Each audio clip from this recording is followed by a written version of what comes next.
Dios les bendiga, hermanos. Continuamos con el pasaje que estamos exponiendo de Isaías 53. Nos quedamos en el versículo 5 que dice: Mas él herido fue por nuestras rebeliones, molido por nuestros pecados. El castigo de nuestra paz fue sobre él, y por su llaga fuimos nosotros curados. En el versículo 4 miramos que mientras que el pueblo de Israel está confesando que cuando él fue crucificado ellos pensaron que debía morir de esa manera, y lo expresa en estas palabras: nosotros le tuvimos por azotado, por herido de Dios y abatido. Mientras que ellos pensaban que el siervo, que el esclavo del Señor merecía morir de esa manera, el versículo 5 nos introduce con un contraste y usa la palabra pero o más. Mas él herido. En otras palabras, la conjunción más es usada para contrastar esta idea de que lejos de que él mereciera ese castigo, ellos no se imaginaban que todo ese sufrimiento era para favorecerlos a ellos. Podemos ver esto, por ejemplo, en la primera carta del apóstol Pedro, en el capítulo 2, versículo 24, que dice: quien llevó él mismo nuestros pecados en su cuerpo sobre el madero, para que nosotros, estando muertos a los pecados, vivamos a la justicia, y por cuya herida fuisteis sanados. En otras palabras, mientras que el pueblo pensaba que el esclavo del Señor merecía morir de esa manera, él estaba muriendo precisamente por ellos. No había otra manera en la cual ellos pudieran ser rescatados. Él fue literalmente atravesado, traspasado. Esta palabra herido puede traducirse literalmente como atravesado o traspasado, lo cual hace una alusión a la crucifixión por sus rebeliones. Esta palabra rebeliones tiene un enfoque en la naturaleza rebelde del pecado que desafía la autoridad de Dios, porque en esencia el pecado es desafiar la autoridad de Dios. Y luego sigue diciendo el texto: molido por nuestros pecados. Esta palabra molido significa literalmente aplastado. El Señor Jesucristo, el esclavo del Señor, fue literalmente aplastado por los pecados de su pueblo. Esta palabra pecados tiene un enfoque en la culpabilidad o responsabilidad por el mal incurrido, mientras que la palabra que vimos anteriormente, rebeliones, tiene un enfoque en la naturaleza rebelde del pecado. Esta palabra tiene un enfoque en la naturaleza de la culpabilidad del pecado. Cuando nosotros transgredimos la ley de Dios, ofendemos a Dios, literalmente somos merecedores de castigo. Él cargó el castigo de Dios sobre sí mismo. Dice: el castigo de nuestra paz fue sobre él. Sigue diciendo. La palabra paz, del hebreo shalom, significa aquí bienestar. El siervo tuvo que sufrir y morir para que el pueblo pudiera obtener paz con Dios. Y esto nos suena a lo que dice Romanos 5:1: justificados pues por la fe, tenemos paz para con Dios por medio de nuestro Señor Jesucristo. Mientras que nosotros estábamos en enemistad contra Dios por el pecado, el pueblo de Israel estaba en enemistad contra Dios por su pecado. El siervo, el Mesías, el esclavo del Señor, dio su vida para poderlo reconciliar con Dios y para que pudieran obtener sus bendiciones, para que pudieran tener bienestar, para que ellos pudieran obtener las bendiciones de la victoria en la cruz. Sigue diciendo: y por su llaga nosotros fuimos curados. Y por su llaga fuimos nosotros curados. Esta palabra llaga significa literalmente una herida que sufrió en su cuerpo debido a la crucifixión. Y aquí quiero citar un comentario acertado sobre este pasaje, el conocimiento bíblico, un comentario expositivo que dice de la siguiente manera: inexplicablemente, las heridas que le infligieron a los soldados que lo maltrataron y su muerte fueron los medios que Dios utilizó para sanar las heridas espirituales de los creyentes y para darles salvación. La agonía física de Jesús en la crucifixión fue indecible e intensa, pero su obediencia a su Padre fue lo que se tomó en cuenta. Su muerte satisfizo la ira de Dios por el pecado y ahora permite que pueda pasar por alto los pecados de la nación y los de aquellos que crean en él, porque ya han sido pagados por el siervo con su muerte vicaria. Fin de la cita. Esto nos está diciendo que en el futuro Israel reconocerá que la muerte del esclavo del Señor fue vicaria y expiatoria. Vicaria quiere decir en lugar de nosotros. Nosotros merecíamos la ira de Dios por el pecado. Dios derrama su castigo sobre él siendo inocente. Y expiatoria en el sentido de que Él es el sacrificio que logra quitar la culpa de nuestro pecado. Israel en un futuro reconocerá esto. Gracias a Dios nosotros podemos reconocerlo desde ahora, puesto que hemos creído en su preciosa sangre. Sigue diciendo el versículo 6: todos nosotros nos descarriamos como ovejas, cada cual se apartó por su camino, mas Jehová cargó en él el pecado de todos nosotros. Fíjese, el pueblo reconoce que lejos de que el siervo fuera castigado por sus propios pecados, fueron los pecados de ellos mismos los que él estaba llevando sobre sí, y lo lamentan expresando una comparación con las ovejas, ya que las ovejas son animales que fácilmente se desvían del redil para seguir a otra oveja. Así comenta un artículo agrícola, y cito: una de las características de las ovejas es que son animales soberanamente sociables, idóneos de formar montones o rebaños excesivos hasta con 1000 individuos. Y sin un líder fijo, habitualmente el rebaño sigue al primer individuo que se arriesga a nuevos pastos. Cuando son apartadas de sus rebaños, las ovejas suelen estimarse muy estresadas, convocando a los demás miembros de su manada y golpeando el suelo. Fin de la cita. En otras palabras, nos describe esta característica peculiar de las ovejas, que son animales que fácilmente se pueden desviar del redil y no saben cómo regresar a él. Se desvían y se extravían y no pueden regresar por sí mismas al redil, a menos que el pastor las rescate. Y es una comparación tremenda cuando dice: todos nosotros nos descarriamos como ovejas, nos apartamos del redil, porque en esencia, el pecado es seguir nuestro propio camino en lugar del camino de Dios. En esencia, el pecado es seguir nuestro propio camino en lugar de seguir el camino de Dios. Y esta es una condición de nuestra naturaleza humana. Con esta comparación, el pueblo confiesa su pecado y reconoce su naturaleza pecaminosa. No hay un solo ser humano sobre la tierra que nazca siendo bueno y que por sus propias virtudes o méritos pueda obtener o ganar la salvación. Todos, sin excepción, toda la humanidad está lamentablemente contaminada por esta terrible pandemia del pecado. Y por ejemplo, nosotros leemos en diversas porciones de la Escritura que nos habla de la naturaleza pecaminosa del hombre. Por ejemplo, el Salmo 51, versículo 5 dice: he aquí, en maldad he sido formado y en pecado me concibió mi madre. David está reconociendo que desde que estaba en el vientre de su mamá ya poseía una naturaleza pecaminosa. Romanos 3:10 nos dice que no hay justo ni aun uno. Romanos 3:23 dice: por cuanto todos pecaron y están destituidos de la gloria de Dios. También, por ejemplo, si vemos en el libro de Jeremías 17:9, dice que engañoso es el corazón y perverso más que todas las cosas. ¿Quién lo conocerá?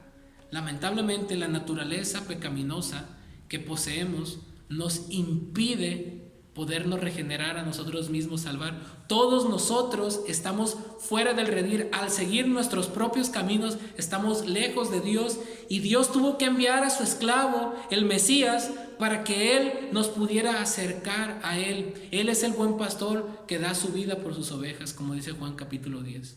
Solamente Él es el que tiene los pastos de la vida eterna. Todo aquel que se arrepiente de sus pecados sinceramente y pone su confianza en Cristo para salvación, puede confiar en que Dios mismo ha depositado sobre él, sobre su esclavo, sobre su Hijo, sobre el Señor Jesucristo, nuestros pecados. Y el pueblo un día reconocerá esta verdad. Sigue diciendo el versículo 7: angustiado él y afligido, no abrió su boca. Como cordero fue llevado al matadero, y como oveja delante de sus trasquiladores, enmudeció y no abrió su boca.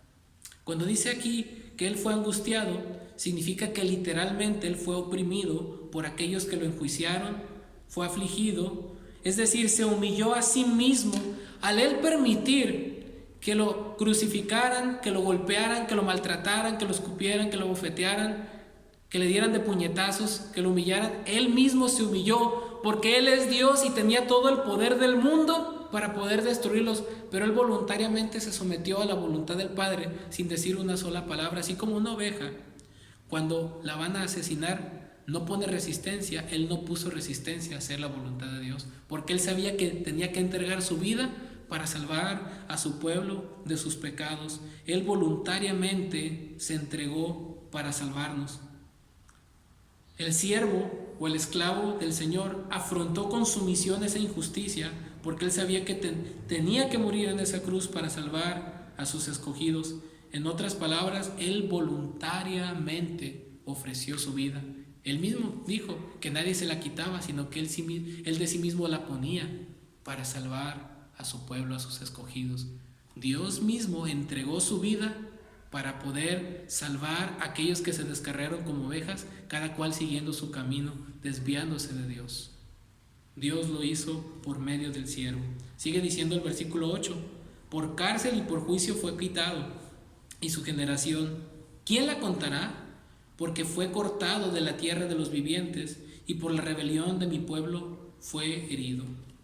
La Biblia de las Américas traduce este versículo de la siguiente manera: por opresión y por juicio fue quitado.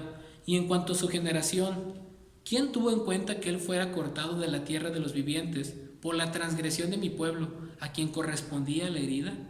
El verbo fue quitado, aquí cuando dice que por cárcel y por juicio fue quitado, implica que él fue asesinado, él fue matado, fue crucificado.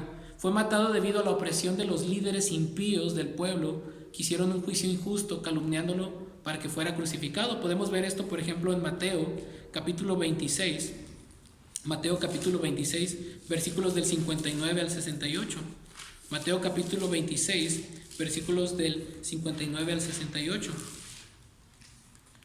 Dice de la siguiente manera: y los principales sacerdotes y los ancianos y todo el concilio buscaban falso testimonio contra Jesús para entregarle a la muerte, y no lo hallaron, aunque muchos testigos falsos se presentaban. Pero al fin vinieron 2 testigos falsos que dijeron: este dijo, puedo derribar el templo de Dios y en 3 días reedificarlo.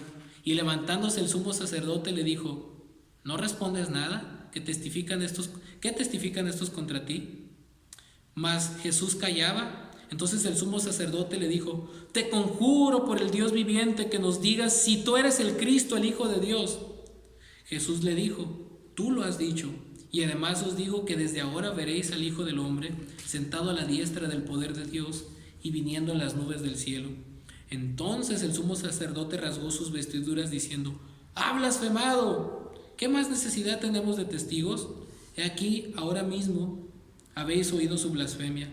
¿Qué os parece? Y ellos, respondiendo, dijeron: es reo de muerte. Entonces le escupieron el rostro y le dieron de puñetazos, y otros le abofeteaban diciendo: profetízanos, Cristo, ¿quién es el que te golpeó? Mientras que su generación no tuvo en cuenta que realmente a quien estaban golpeando, a quien estaban enjuiciando, a quien estaban maltratando, realmente era su propio Mesías. Todos esos sufrimientos Él los llevó sobre sí mismo para poder rescatar a su pueblo de sus pecados. Y enfatizo esto. En otras palabras, en las palabras del apóstol Pablo en 2 Corintios 5:21, al que no conoció pecado, por nosotros lo hizo pecado, para que nosotros fuésemos hechos justicia de Dios en él. Dios mismo derrama su ira sobre su Hijo para poder rescatar a su pueblo pecador. Mientras ellos lo maltrataban, mientras ellos lo oprimieron con un juicio injusto para que fuera crucificado, era el plan de Dios para que nos pudiera rescatar de nuestros pecados. Sigue diciendo el versículo 9: y se dispuso con los impíos su sepultura, mas con los ricos fue en su muerte, aunque nunca hizo maldad ni hubo engaño en su boca. Cuando dice aquí el versículo 9, y se dispuso con los impíos su sepultura, quiere decir que ellos intentaron tratarlo como los demás criminales. Por ejemplo, esto lo podemos ver en Juan capítulo 19, versículo 31, que dice: entonces los judíos, por cuanto era la preparación de la Pascua, a fin de que los cuerpos no quedasen en la cruz en el día de reposo, pues aquel día de reposo era de gran solemnidad, rogaron a Pilato que se les quebrasen las piernas y fuesen quitados de allí. En aquel tiempo, a los ladrones o a los criminales o a las personas peores de la sociedad que mataban los romanos crucificándolos, los echaban como una especie, como nosotros conoceríamos ahora, como una fosa común, un lugar donde tiraban los cuerpos, donde la gente no podía reconocer a sus familiares. Era un lugar sumamente asqueroso, indigno, y los judíos consideraban que una persona que no tenía una sepultura digna era una persona maldita por Dios, era una persona que de alguna manera Dios estaba desfavoreciendo a esa persona.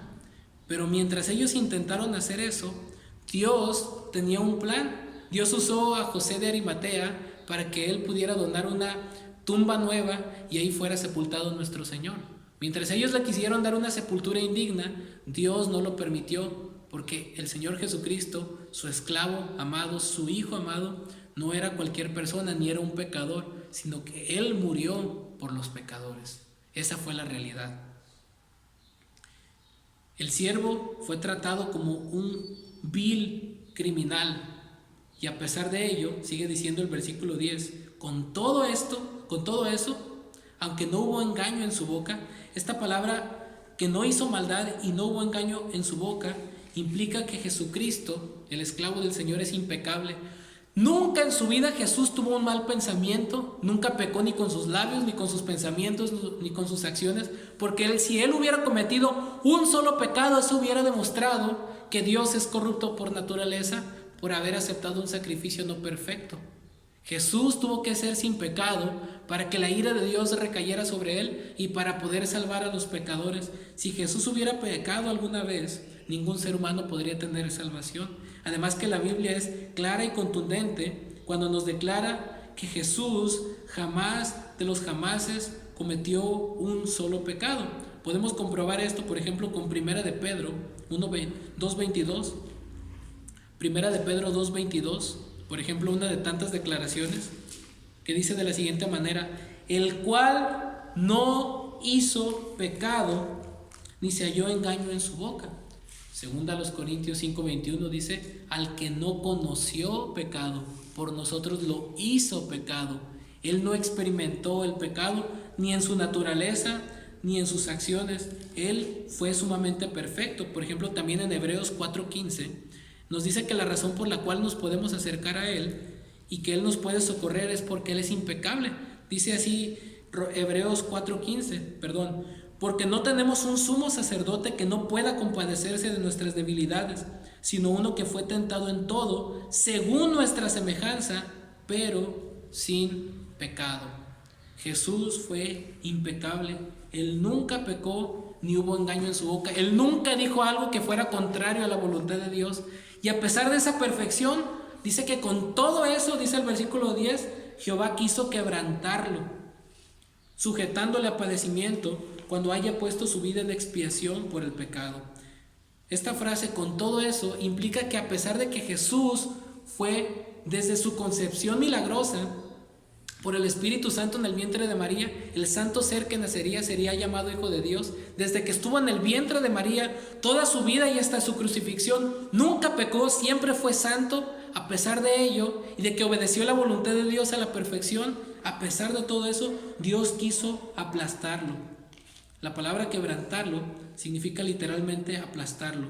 Dios quiso aplastar a su esclavo, sujetándolo a un sufrimiento que lo llevó a la cruz. Ahora esto pareciera ser cruel, pero esto nos responde la pregunta de ¿quién realmente mató a Jesús? Por supuesto, fueron los romanos instigados por los judíos y también fue por nuestra culpa debido a nuestros pecados, pero en última instancia el causante de la muerte de Cristo fue Dios mismo. Porque Dios es santo y es justo, odia y aborrece el pecado, y Él no puede pasar por alto la maldad, y Él no podía perdonar nomás porque sí nuestra maldad. Tenía que haber un precio, tenía que haber un castigo, tenía que haber justicia, y si Dios nos ajusticia a nosotros, tenemos que pasar una eternidad en el infierno, y no alcanzamos a pagar la culpa de nuestros pecados, pero Dios lo logra hacer con un acto sumamente definitivo en la cruz, derramando su ira sobre Él y satisfaciendo su justicia para podernos perdonar. Era el plan de Dios entregar a su Hijo a la muerte para que Él pudiera rescatarnos de nuestros pecados. De manera que Estaba en el plan eterno de Dios para la redención de sus escogidos y de su pueblo, que él fuera aplastado. Con todo eso Jehová quiso quebrantarlo, sujetándole a padecimiento. Y aquí quiero aclarar esto: no es que Dios haya sido cruel, al contrario, Dios fue justo. Él tenía que derramar su justicia por el pecado, su ira por el pecado, y Dios lo hizo en su Hijo para no condenarnos a nosotros, aquellos que nos hemos arrepentido de nuestros pecados y hemos puesto nuestra confianza en Él como nuestro Señor y Salvador. Dios tuvo que obrar justicia, pero esa justicia no recayó sobre nosotros, sino su Hijo. Y ahora, por medio de la fe en Él, Dios nos regala la justicia para salvación, la justicia a todo aquel que cree en Él. Y es en esta parte donde entramos ya en el tercer punto de lo que hemos estado explicando. Hemos visto la presentación y exaltación del esclavo del Señor. Después vimos la humillación del esclavo del Señor hasta esta parte. Y en la segunda parte del versículo 10 y en los versículos que restan hasta el versículo 12, vamos a ver cuál fue el éxito del esclavo del Señor. Sigue diciendo el versículo 10: cuando haya puesto su vida en expiación por el pecado, verá linaje, vivirá por largos días, y la voluntad de Jehová será en su mano prosperada. Aquí hay un cambio dramático. ¿Cómo una persona que pone su vida puede ver? ¿Cómo una persona que muere puede vivir por largos días? Lo que pasa es que aquí hay un cambio dramático, porque nos dice que este siervo que puso su vida en expiación, es decir, para quitar la culpa del pecado de su pueblo, este siervo resucitó, y fue exactamente lo que el Señor dijo que iba a hacer. Al tercer día Él resucitó, y esto hace eco de las palabras que el apóstol Pablo dice en 1 Corintios capítulo 15, primeros versículos, que dice, del versículo 3 al 4, que dice: porque primeramente os he enseñado lo que asimismo recibí, que Cristo murió por nuestros pecados conforme a las Escrituras, y que fue sepultado y que resucitó al tercer día conforme a las Escrituras. La muerte no lo pudo retener. Él venció al pecado, a Satanás, la muerte, y por lo tanto Él puede otorgar salvación a todos aquellos que depositan su confianza en Él. Él no pudo ser retenido por la muerte.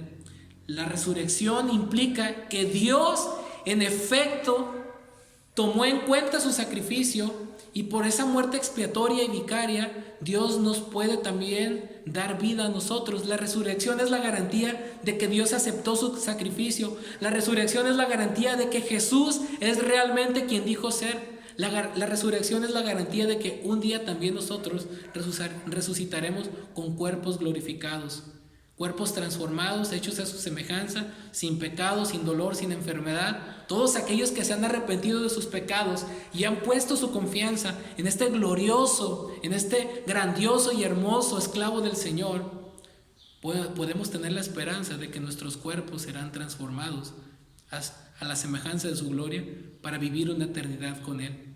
Él lo logró. Su resurrección es nuestra garantía. Él cumplirá sus promesas porque Él resucitó. Él está vivo, Él está a la diestra del Padre.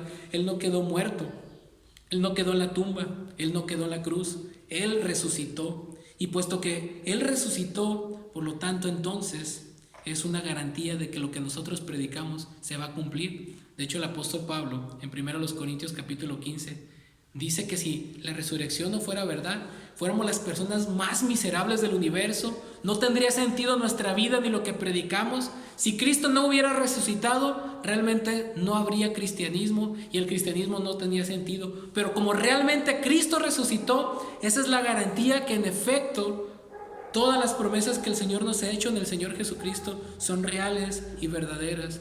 Él es el esclavo del Señor que cumplió a la perfección la voluntad de Dios para salvar a su pueblo.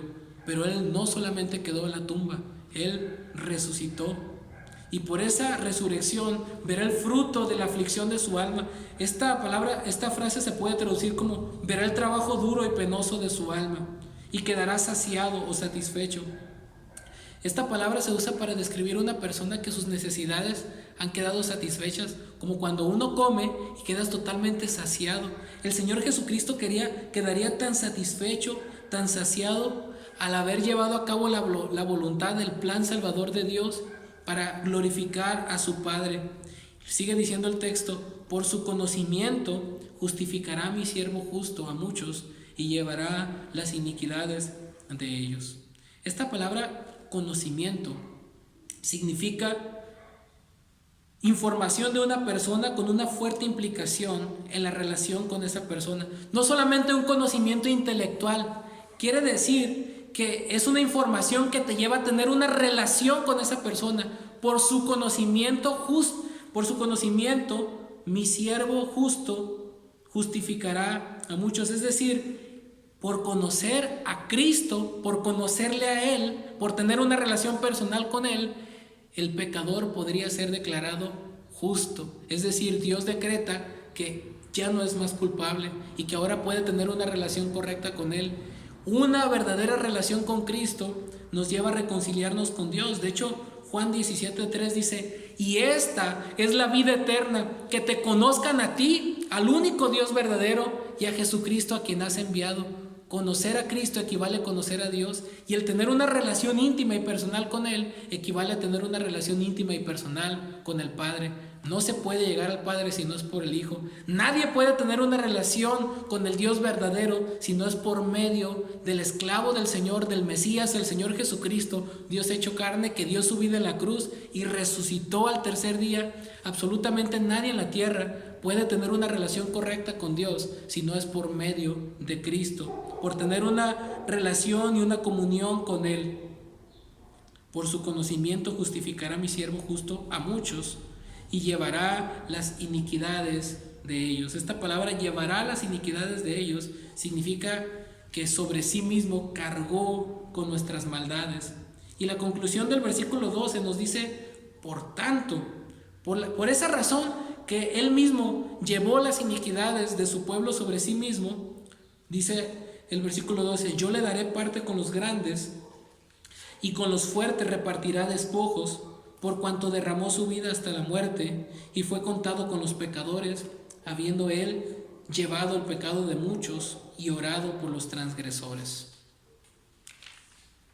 Este versículo nos habla de una comparación militar. Por ejemplo, en la antigüedad, cuando el ejército victorioso conquistaba, lo que conocemos nosotros como las ganancias o el botín, era repartida por los más fuertes del ejército. En otras palabras, cuando había una victoria, podían repartirse el botín y eso era símbolo o sinónimo de una victoria. Bueno, a manera de comparación, puesto que el Señor Jesucristo venció el pecado, venció la muerte, venció a Satanás, Él triunfó sobre el mal, Él cumplió el plan redentor de Dios, Él puede compartir su victoria y su herencia con sus escogidos. Y aquí los fuertes con los que va a repartir despojo se refiere a todos aquellos que por medio del arrepentimiento y de la fe son parte de esta victoria. Todo creyente verdadero es un vencedor en Cristo. Por ejemplo, podemos ver en Romanos 8:32 que puesto que el Señor Jesucristo triunfó sobre la cruz, Él puede darnos su herencia. Dice el versículo 32 de Romanos 8: el que no escatimó ni a su propio Hijo, sino que lo entregó por todos nosotros, ¿cómo no nos dará también con Él todas las cosas? ¿Cómo no nos dará con Él todas las cosas? Tenemos una herencia en Él. También en Primera de Juan capítulo 5, versículos del 4 al 5, nos habla: porque todo lo que es nacido de Dios vence al mundo, y esta es la victoria que ha vencido al mundo, nuestra fe. ¿Quién es el que vence al mundo sino el que cree que Jesús es el Hijo de Dios? Todo verdadero creyente que se arrepiente de sus pecados y pone su confianza en este glorioso esclavo del Señor es un vencedor, y por lo tanto Cristo comparte su herencia con aquellos que son justificados por la fe. Sigue diciendo el texto: por cuanto derramó su vida hasta la muerte. Es decir, Él se entregó totalmente a cumplir esa misión para salvar a su pueblo. No se desvió nunca de la voluntad de Dios, nunca descartó su misión. E incluso cuando dice y fue contado con los pecadores, la gente lo consideró como una persona insignificante, como un criminal, pero a pesar de toda la humillación que sufrió, Él nunca se desvió, Él nunca descartó y cumplió el plan salvador de Dios. Sigue diciendo el texto, habiendo Él llevado el pecado de muchos. En lugar de Él haber sido un pecador, Él mismo cargó con el pecado de todos aquellos que merecían el infierno eterno. Él mismo cargó el pecado de muchos, es decir, de todos sus escogidos. Y luego sigue diciendo por último el texto, y orado por los transgresores. Jesús no solamente cargó con nuestros pecados, sino que Él está a la diestra del Padre intercediendo por nosotros. Por ejemplo, podemos ver esto en Romanos 8:34. Romanos 8:34 que dice, ¿quién es el que condenará? Cristo es el que murió, más aún el que también resucitó, el que además está a la diestra de Dios, el que también intercede por nosotros. Cristo sigue a la diestra del Padre intercediendo por su pueblo. Por ejemplo, también podemos leer en Hebreos 7:25 del ministerio sumo sacerdotal de nuestro Señor Jesucristo. Hebreos 7:25 que dice, por lo cual puede también salvar perpetuamente a los que por Él se acercan a Dios, viviendo siempre para interceder por ellos. El Señor Jesucristo, cuando estuvo en la cruz, oró, Padre, perdónalos porque no saben lo que hacen. En Juan capítulo 17, el Señor Jesús hace una oración sumo sacerdotal por sus discípulos y por todos aquellos que creerían en Él. Y ahora, después de su crucifixión, resurrección, después de que ascendió y ahora que está a la diestra del Padre, sigue intercediendo por su pueblo. Por lo tanto, vemos que todos aquellos con los que repartió despojos, todos aquellos fuertes, victoriosos, que repartió sus despojos, son aquellos que han triunfado con Él por su muerte en la cruz, por la fe en Él. Porque este glorioso esclavo del Señor, este grandioso esclavo del Señor, es Cristo mismo, Jesús de Nazaret, aquel que vino y se encarnó, vivió una vida de perfecta obediencia al Padre y puso su vida en expiación por los pecados de aquellos pecadores que Dios ha escogido